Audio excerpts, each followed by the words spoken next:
Halo, nama saya Muhdwiki Alamsyah dengan NPM 12 10 2 2 dari kelas 2J Manajemen SDM Universitas Swadaya Gunung Jati.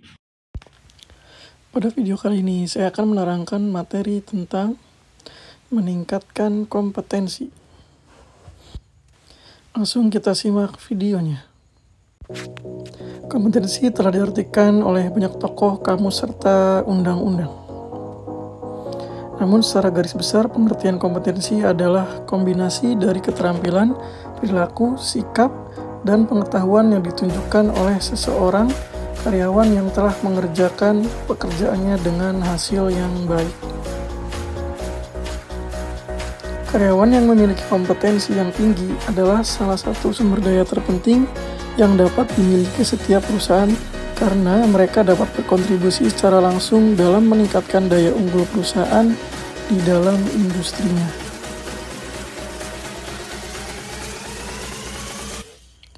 Menurut Stephen Robin, pengertian kompetensi adalah kapasitas dan kemampuan seseorang dalam melakukan tugasnya. Kompetensi orang menurut Robin ditentukan oleh dua faktor, yaitu faktor fisik dan intelektual. Menurut Van Looy, Van der Den, dan Gemmell, kompetensi adalah suatu karakteristik manusia yang berhubungan dengan seberapa efektif kinerja seseorang yang dapat dilihat dari gaya bertindak, perilaku, dan juga cara berpikir. Menurut Charles E. Johnson, kompetensi dibagi menjadi 3 aspek, yaitu sebagai berikut. Yang pertama, personal kompetensi, yaitu kapabilitas seseorang individu dalam hal-hal yang berkaitan dengan kepribadian seseorang.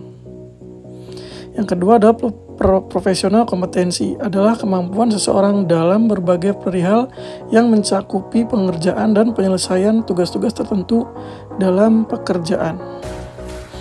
Sosial kompetensi, kecakapan seseorang dalam berbagai hal yang berhubungan dengan kehidupan sosial.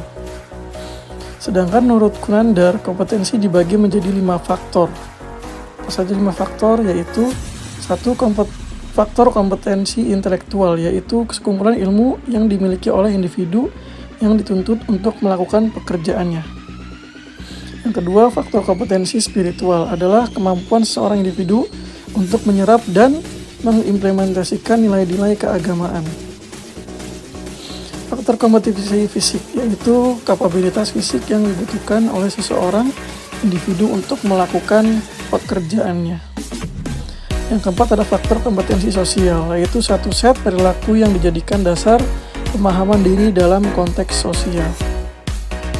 Yang kelima, faktor kompetensi pribadi, yaitu segala sesuatu yang berhubungan dengan kecakapan seseorang dalam memahami, mewujudkan, dan mengetahui identitas dirinya serta melakukan transformasi diri.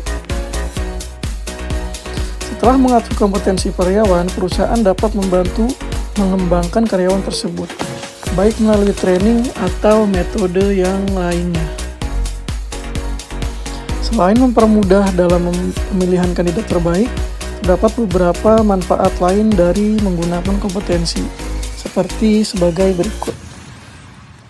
Yang pertama, menunjukkan standar kerja yang diterapkan oleh perusahaan. Yang kedua, kompetensi kerja yang tinggi dapat meningkatkan produktivitas perusahaan. Yang ketiga, sistem penggajian dapat menjadikan kompetensi kerja sebagai dasar perkembangan. Yang keempat, mempermudah proses adaptasi perusahaan terhadap dunia bisnis yang terus berubah. Bagaimana caranya meningkatkan kompetensi kerja? Berikut beberapa hal yang dapat dilakukan perusahaan untuk meningkatkan kompetensi pekerjanya. Yang pertama, pelatihan karyawan. Kegiatan ini adalah salah satu kegiatan yang paling umum, namun dapat menjadi kegiatan paling penting yang dapat dilakukan oleh perusahaan dalam peningkatan kompetensi karyawannya. Lalu ada yang kedua.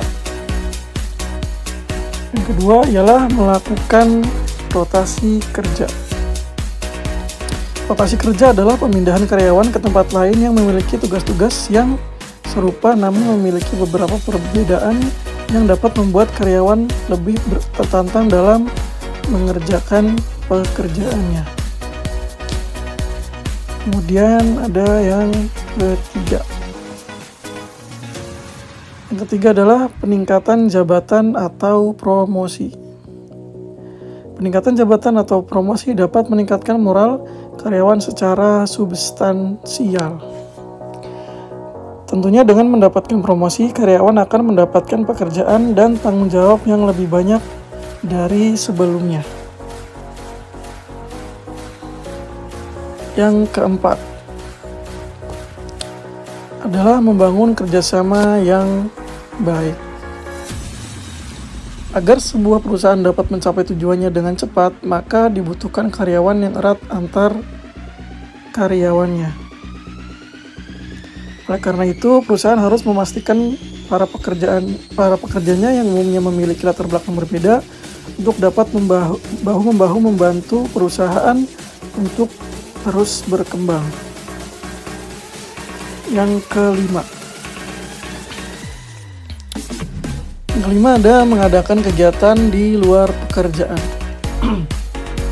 Sebaiknya perusahaan mengadakan kegiatan di luar melakukan pekerjaan secara berkala. Hal ini karena kegiatan-kegiatan seperti makan bersama atau bahkan liburan bersama dapat meningkatkan moral karyawan dan berpotensi membuat karyawan lebih betah di lingkungan kerjanya. Yang keenam adalah membuat lingkungan kerja yang nyaman.